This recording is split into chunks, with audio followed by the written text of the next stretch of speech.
Auzubillahiminash-shaytanir-rajim. Bismillahir-rahmanir-rahim. Assalamualaikum warahmatullahi wabarakatuh. How are you students? I hope that you will be fine at your home. Today we will discuss our lecture number 19, class 8 subject हमारा English है और topic of the जो आज हमारा है lecture का वो है यूनिट नंबर 8 हॉकी। उसकी हम बुक एक्सरसाइज और प्लस ग्लॉसरी जो है वो करेंगे। ठीक है स्टूडेंट, बुक एक्सरसाइज करने से पहले हम ग्लॉसरी को डिस्कस कर लेते हैं। यह आपकी बुक के पेज नंबर 43 पे है। ठीक है, ग्लॉसरी में उन्होंने आपको वर्ड पहला जो दिया हुआ बेटा वो है सिविलाइजेशन। सिविलाइजेशन का मतलब होता है तहजीब। तो इसका इंग्लिश में मीनिंग हमारे पास आएगा an organised culture encompassing from many communities, यानी एक कम्युनिटी से दूसरी कम्युनिटी या एक कंट्री से दूसरी कंट्री जो कल्चर जो है ना उसको सिविलाइजेशन कहते हैं। ठीक है, इंडल्ज इसका मतलब है to become involve in an activity. Indulge का मतलब होता है किसी चीज में इन्वॉल्व होना या किसी चीज में शामिल होना। स्ट्राइव्स का मतलब है to try very hard to achieve something, किसी चीज को हासिल करने के लिए जो सख्त जिद्दोजहद की जाती है उसके लिए वर्ड स्ट्राइव्स इस्तेमाल होता है। एडहेरेंस का मतलब है टू ओबे समथिंग और टू स्टिक समथिंग, किसी चीज के साथ जुड़े रहना या किसी चीज को का पाबंद होना या किसी चीज को फॉलो करना, यानी आप इसको पैरवी करना भी कह सकते हैं, कानून का पाबंद रहना भी कह सकते हैं और किसी चीज के साथ जुड़े रहना भी कहते हैं। अगला वर्ड आपका है इनोग्रेशन। इनोग्रेशन का मतलब होता है फॉर्मल बिगनिंग, किसी चीज का आगाज, किसी चीज की इफ्तिताह जो है। फिर प्रेस्टिजियस वर्ड है ऑफ हाई रेपुटेशन, जिसका मतलब है कि पुरवकार, अजाज व इज्जत जो चीज है उसके लिए ये वर्ड यूज होता है। फिर आप ये हमारा चैप्टर जो है ये हॉकी खेल के बारे में है, गेम के बारे में है। उसमें वर्ड इस्तेमाल हुआ midfielders. A player who operates behind the attacker, जो अटैकर के पीछे होता है वो मिडफील्डर्स होता है। In front of the defence, defence के लिए वो सामने होता है और अटैकर के वो जो है वो पीछे होता है। फिर वर्ड आता है defenders. One of the player whose primary task is to prevent the opposition from scoring, यानी उसने मुखालिफ टीम को रोकना है गोल करने से। उसके लिए जो सामने प्लेयर्स खड़े होते हैं वो डिफेंडर कहलाते हैं, जिन्हें हम दिफाई खिलाड़ी कहते हैं। उसके बाद इंटरचेंज वर्ड आपके पास है टू स्वैप और चेंज प्लेस। जब खिलाड़ी खेल के दौरान थक जाता है तो उसको रिप्लेस करने के लिए जो एरिया से खिलाड़ी आता है उसके लिए इंटरचेंज का एरिया जो है, तब्दीली का एरिया जो है वो इस्तेमाल किया जाता है। अपोजिंग का मतलब होता है ऑन द ऑपोजिट साइड, यानी मुखालिफ से मतलब है। फिर आपका वर्ड है थ्राइविंग। थ्राइविंग का मतलब है टू ग्रो और डेवलप, तरक्की करना, नशोनुमा पाना, नमू पाना। फिर प्लेंटी आपका वर्ड है punishment for an infection of rule. जब आप रूल तोड़ते हैं, रूल की खिलाफवर्जी करते हैं तो सजा देने का जो अमल है उसके लिए ये वर्ड इस्तेमाल होता है। लास्ट वर्ड आपका है स्ट्रोक्स। स्ट्रोक का मतलब है ब्लो और हिट, यानी मारना। ठीक है, बॉल को जो है उसको स्ट्रोक्स लगाए जाते हैं, उसको हिट किया जाता है। ये बेटा आपकी ग्लॉसरी जो है वो कंप्लीट हो गई। अब हमारा अगला जो एक्सरसाइज में पॉइंट है वो है एक्टिविटीज, और एक्टिविटी का हमारे पास ए पार्ट जो है वो है आंसर द फॉलोइंग क्वेश्चन। हमने इन क्वेश्चंस के आंसर जो हैं वो फाइंड आउट करने हैं। Let's see what is the first question. पहला सवाल हमारे पास जो आया वो है who brought the game of hockey to the subcontinent. Subcontinent में ये खेल जो है कौन लेकर आया। ठीक है, इसका आंसर हमारे पास आता है Britain soldiers brought the game of hockey to the subcontinent. बरतानवी सिपाही जो है वो ये खेल जो है वो सब कॉन्टिनेंट में यानी बरसगीर में लेकर आए, जब उन्होंने 19वीं सदी में दुनिया के इस हिस्से पर कब्जा किया था। सेकंड क्वेश्चन देखिएगा, what are the top 5 sports played worldwide. पूरी दुनिया में कौन से 5 खेल ऐसे हैं जो खेले जाते हैं। ठीक है, आंसर देखिएगा, the top 5 sports played worldwide are football, cricket, basketball, hockey and tennis. ठीक है बेटा, ये 5 सरफहरिस्त खेल हैं जो कि पूरी दुनिया में खेले जाते हैं। थर्ड क्वेश्चन आपसे पूछा गया है how many players are there in each team. ठीक है, टीम में कितने खिलाड़ी होते हैं। Each team consist of 16 player, 16 खिलाड़ियों पे मुश्तमिल टीम होती है। अब उसके आगे डिवीजन हमारे पास आ जाती है। 11 ऑन द फील्ड, 11 जो होते हैं वो मैदान में होते हैं, and 5 in the interchange area, और 5 जो हैं वो तब्दीली वाले एरिया में मौजूद होते हैं। चौथा क्वेश्चन देखिएगा, do you think women hockey team has future in Pakistan. आपके ख्याल में क्या जो हॉकी की टीम है पाकिस्तान की उसका कोई मुस्तकबिल है, उसका कोई फ्यूचर है। ठीक है, उसका आंसर देखिएगा बेटा क्या है, यस, जी हाँ, women hockey team has a future in Pakistan. Pakistan की जो हॉकी टीम है वुमेन्स की, उसका फ्यूचर है। कैसे है वो आगे हम उसका आंसर देंगे। Pakistan hockey is still thriving and making its way to the international level.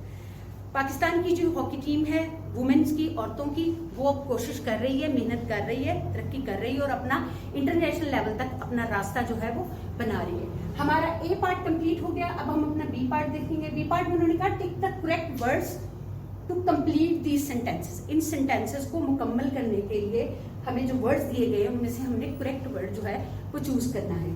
Let's see, first sentence हमारे पास है इन विंटर वी मोस्टली, पहला वर्ड है स्टे, आर स्टेइंग, फिर स्टेड, इंडोर। ठीक है, तो हमारे पास जो करेक्ट आंसर है बेटा वो है, हमने करना वो हमारे पास है स्टे।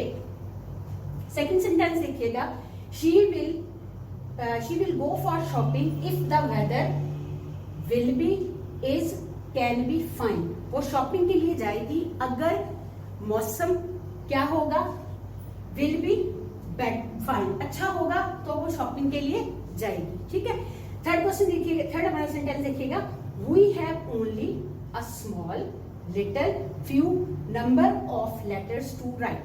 ठीक है, तो हमारा आंसर जो है वो आएगा a small number of letter to write. Fourth देखिएगा, there was a large, a great, many, plenty numbers of rooms in an apartment. तो हमारा जो करेक्ट आंसर है वो है there was a large number of right.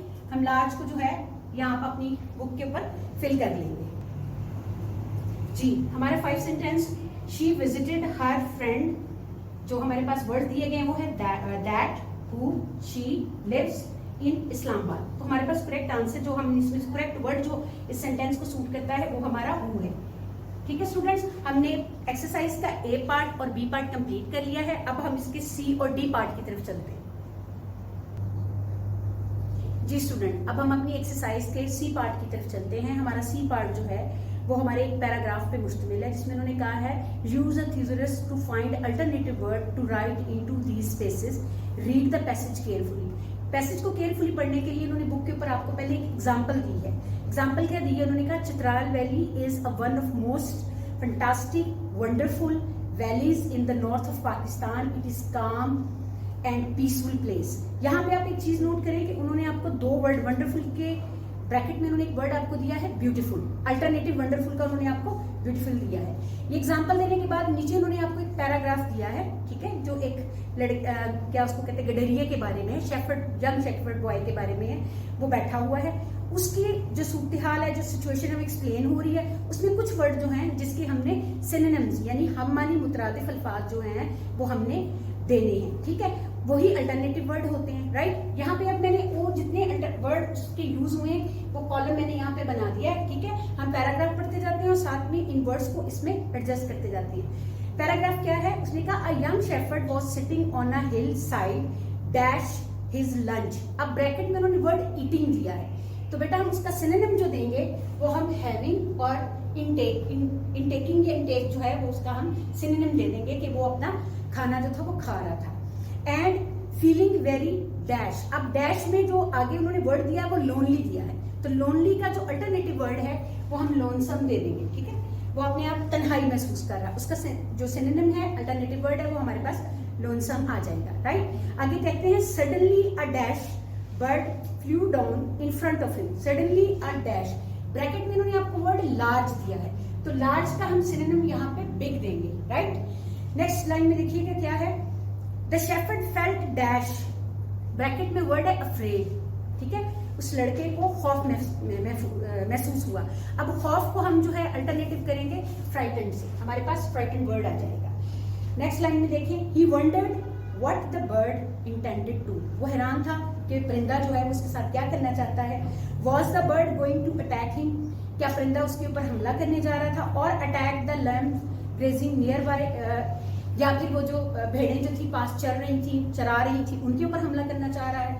Dash with fear, अब dash with fear में उन्होंने ब्रैकेट में जो वर्ड आपको दिया है वो है शेकिंग, तो शेकिंग का जो अल्टरनेटिव वर्ड हमारे पास आएगा वो बेटा आएगा ट्रेम्बलिंग, कांपते हुए। ठीक है, ट्रेम्बलिंग विद द फियर, खौफ से कांपते हुए। He threw some bread to the bird, उसने बर्ड के सामने कुछ रोटी का टुकड़ा जो है फेंका। द बर्ड डैश्ड फॉरवर्ड, अब यहाँ ब्रैकेट में वर्ड है जंप। ठीक है, आप इसको अल्टरनेटिव करेंगे मूव्ड से भी कर सकते हैं, लीव्ड से भी कर सकते हैं, राइट। बर्ड जो है वो आगे बढ़ा, took the bread and much to the shepherd relief flew away, वो उसने टुकड़ा उठाया और वो उड़ गया।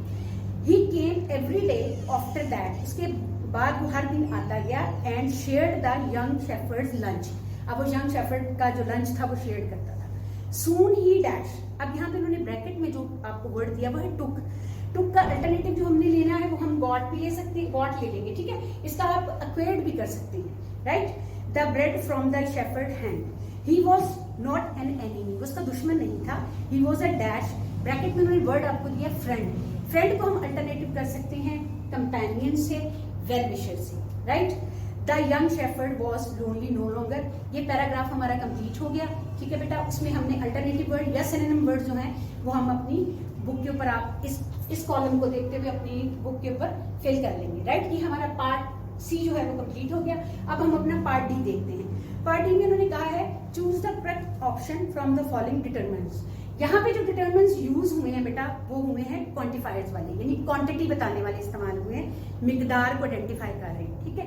पहला वर्ड हमारे पास है I have dash friends in Lahore so I moved there, ठीक है। हमने ये देखना है कि उसके लाहौर में कितने फ्रेंड हैं, क्वांटिफायर है ना, क्वांटिटी है, तो वो कह रहा है कि मेरे कुछ दोस्त जो हैं वो लाहौर में हैं, ठीक है। अ फ्यू हमारा करेक्ट जो है वो आ जाएगा, I had few friends in Lahore so I moved there, right. Second में देखिएगा dash the students pass the exams, ठीक है। अब हमने ये बताना है कि क्वांटिटी में कितने स्टूडेंट्स ने एग्जाम्स पास किया, तो हमारा जो करेक्ट हमारे पास डिटरमिनेंट आएगा वो आएगा none of the student pass the exams, किसी भी तालिब इल्म में से किसी ने भी इम्तिहान जो है वो पास नहीं किया। थर्ड देखिएगा we have been living here for dash years, ठीक है। यहाँ पे हम डैश ईयर्स यानी कितने सालों से रह रहे हैं, हमने उन सालों की जो है वो मिकदार बतानी है, तो हमारे पास जो करेक्ट आंसर है वो है मैनी। क्या आएगा, we have been living here for many years, हम कई सालों से यहाँ पे रह रहे हैं। फोर में देखिएगा have you watch dash these movies, right. वो पूछ रहा है कि इन मूवीज में से, अब इन मूवीज में से क्वांटिटी आ गई, ठीक है। तो हमारे पास क्या आएगा, उसने कहा हैव, करेक्ट आंसर हमारे पास आएगा एनी ऑफ, तो जब हम एनी ऑफ को यहाँ फिल कर देंगे तो हमारे पास क्या आंसर आएगा, have you watched any of these movies, यानी इन मूवीज में से कोई मूवी तुमने देखी है। लास्ट में देखिएगा पॉइंट 5 जो है dash people think that the world is going worse, ठीक है। लोग सोचते हैं, कौन लोग सोचते हैं, क्वांटिटी हम बता रहे हैं, क्वांटिफायर को एक्सप्लेन कर रहे हैं, तो हमारा है लॉट ऑफ पीपल थिंक, बहुत सारे लोग सोचते हैं the world is going worse, कि दुनिया जो है वो बदतर हो रही है, बुरी हो रही है। जी स्टूडेंट्स, आज हमने अपना लेक्चर नंबर 19 जो कि हमारे चैप्टर नंबर 8 हॉकी की बुक एक्सरसाइज थी, उसके साथ हमारी ग्लॉसरी थी, उसको हमने डिटेल में डिस्कस किया। बेटा आपने अपनी इस एक्सरसाइज को बुक के ऊपर लिखने के लिए इस वीडियो को दोबारा देखना है और आपने अपने इस लेक्चर को याद करना है। मैं उम्मीद करती हूँ कि ये वाला लेक्चर आपके लिए बेनिफिशियल रहेगा। इंशाल्लाह हम फिर मिलेंगे। अल्लाह ताला आपको अपनी हिफ्ज़ो अमान में रखे। फी अमानिल्लाह, जज़ाकल्लाह।